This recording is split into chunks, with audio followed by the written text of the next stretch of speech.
Welcome to Tucker Carlson tonight. Beto O'Rourke's campaign to return America to 1995 is off to a surprisingly rough start tonight. Instead of telling us more about his skateboard tricks and his sweet weed hookups, O'Rourke is apologizing for his skin color. Truly. We've got more on that just ahead. But first tonight, the Mueller report coming any day now. Now, to be clear, we don't really know that it is coming any day now, but everyone in Washington is saying that. But there are indications that it might be. Former acting Attorney General Matthew Whitaker, for one, has said it's pretty much wrapped up. In any case, all of this will end at some point. And when it does, there will be chaos in the news business. Every interested party will work to spin it to their own ends. Before that happens, let's pause to put this in perspective and remember how the Russia hoax began in the first place. Throughout the 2016 presidential campaign, Hillary Clinton and her surrogates in the media attacked Donald Trump for his role in pushing the birther story. They didn't just argue that it was dumb to think Barack Obama was born in Kenya. They said it hurt America. They said it delegitimized Obama as a leader by casting him as an illegitimate president. Those are fair points. If you can't prove something is true, you shouldn't claim that it is. If you don't like a president's policies, argue against them.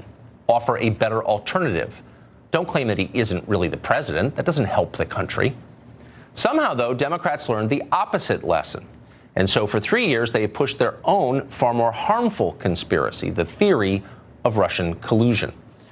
This was all invented, as you know, by the Clinton campaign for short-term political gain during the race. Newly unsealed court documents show how Fusion GPS, working on behalf of the Clintons, worked to publicize the fraudulent Steele dossier. The dossier was never more than gossip. No responsible news outlet would publish it, even those that hated Trump. Instead, Fusion pitched its lies to government officials. Fusion founder Glenn Simpson met with Bruce Orr at the Department of Justice. Christopher Steele met with Jonathan Weiner at the State Department. Weiner spread the disinformation to his colleagues. Eventually, even President Obama and Jim Comey were briefed on the dossier. Never has unverified opposition research in a presidential campaign reached higher levels of government. Meanwhile, the press used this fact as a pretext for publishing the dossier. No, we can't prove it's true, but people in the Obama administration are talking about it. Therefore, it's news. The editor of BuzzFeed admitted that was the thinking on this show. This document that is being fought over, and that, by the way, everybody except the public in a certain sense has seen. We've seen, and we don't have any special powers.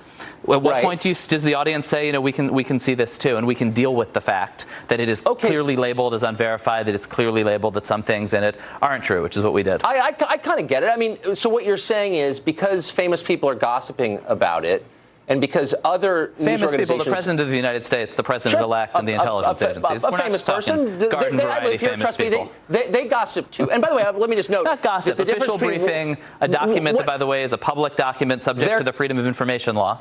Well, actually, in some sense, it's gossip because it's unverified. And the difference between what you did and what Drudge did was what Drudge reported turned out to be true, whereas it looks like what you reported is not true.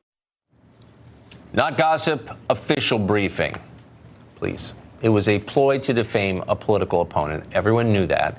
And in fact, in the years since, no evidence has ever emerged to verify the dossier's main claims. It was fake then, it is fake now. But it still caused an awful lot of damage. That fraudulent dossier was used to justify the grotesque civil rights violations perpetrated on Naval Academy graduate Carter Page.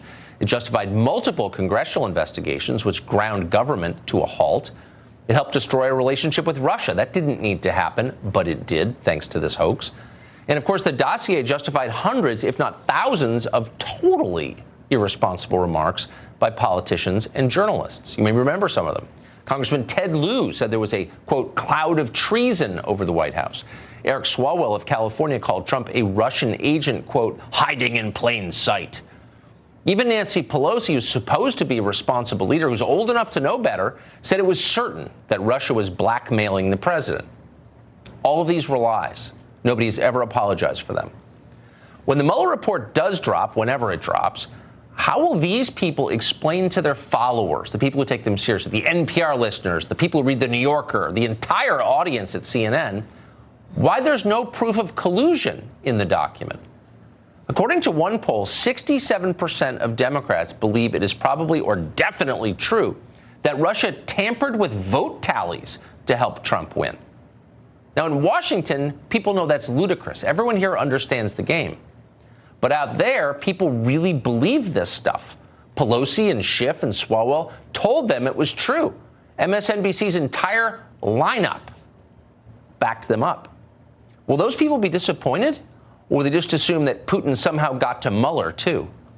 Joe Concha writes about media for The Hill, and he joins us tonight. Joe, thanks very much for coming on. So what do you do if you run a TV network whose entire programming schedule is built around the lie of Russian collusion, and then you're proved wrong? I mean, do you black the screen for a day in penance, or how do you respond to that? Oh, there's one word, Tucker, they could use here. You pivot. You pivot to something else that may be negative towards the president, and pretend, kind of like, remember the 9th season of Dallas where Pam walks in the shower and finds Bobby in the shower and he's supposed to be dead for a year? You pretend that the last year was all a dream and it didn't happen. You just move on at that point.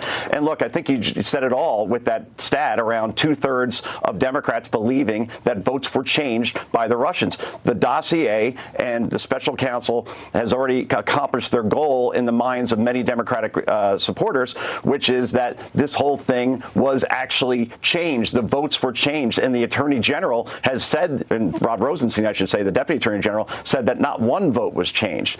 So, look, I couldn't believe when I heard that Christopher Steele admitted during a deposition, this just came out a day or two ago, that he used something called a CNN I report, which is basically random people on the internet, a comment board, and he used parts of that to support details that he gathered for the dossier. So when the president, when this first came out, called it crap and phony, it appears to be just that if you're basing it on something from a CNN I report, and that I report doesn't even exist anymore, which is basically an internet comment board. I mean, that is shocking to me, and I can't believe that isn't getting more coverage. Well, I agree with you. I worked at CNN for many years. I worked there in 2001 when a congressman from Bakersfield called Gary Condit was accused in the media of murdering his intern, Chandra Levy. It later turned out he didn't do it, but CNN and the other networks, particularly CNN, all but accused the guy of it, of murder.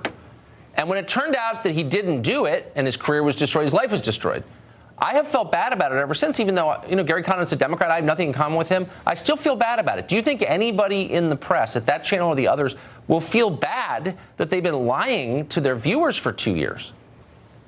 Well, I think that many people have a problem with the media because there is no contrition, that when mistakes aren't made, people just don't say straight up without excuses, we got it wrong, we're sorry, we're going to try better next time. Think about the last time you ever heard that from any major media person. And look, I'll give you 2 polls because I find them so interesting. This was Monmouth last year. 77% of Americans, that's 3/4, keep that number in your mind, said they believe that major traditional television and newspaper media outlets report, quote, fake news. Okay? That's up 14 points from the year prior. Now go back to 1976 so we could put this into context. Gallup runs a poll. Do you have trust and confidence in the media? 72%, nearly 3/4, same number, said yes, we do have trust and confidence in the media. So the whole thing's been turned on its head. It went from we totally trust the media, 3/4 of the country, to 3/4 thinking, forget bias, we think that fake news is actually being reported. And that's incredible to me, Tucker. Wouldn't it go, look, people make mistakes, people go down rabbit holes, I've done it. I thought Gary Condit killed his intern. I was wrong. And I've apologized. Let me apologize again. I'm sorry. But doesn't it help restore your credibility? Isn't it in your own interest to be honest and contrite if you're wrong? Sure, and I've gotten things wrong too as well, and I'll go right on Twitter or even on the platform that I may have made a mistake, and I will say, just like I said before, I got this one wrong. I'm sorry. I think I've learned from it, and hopefully you forgive me and then continue to read me. And the responses that I get are overwhelmingly positive. Like, thank you. That is so refreshing that you do that. I'm not trying to pat myself on the back, but it's just a simple thing to do, and people forget about it and they move on, but they will remember the apology. That's exactly right. And it's not just a requirement of journalism, but of human decency, and I hope they live up to it. Joe Concha, great to see you tonight. Thank you. Good to see you. Thank you.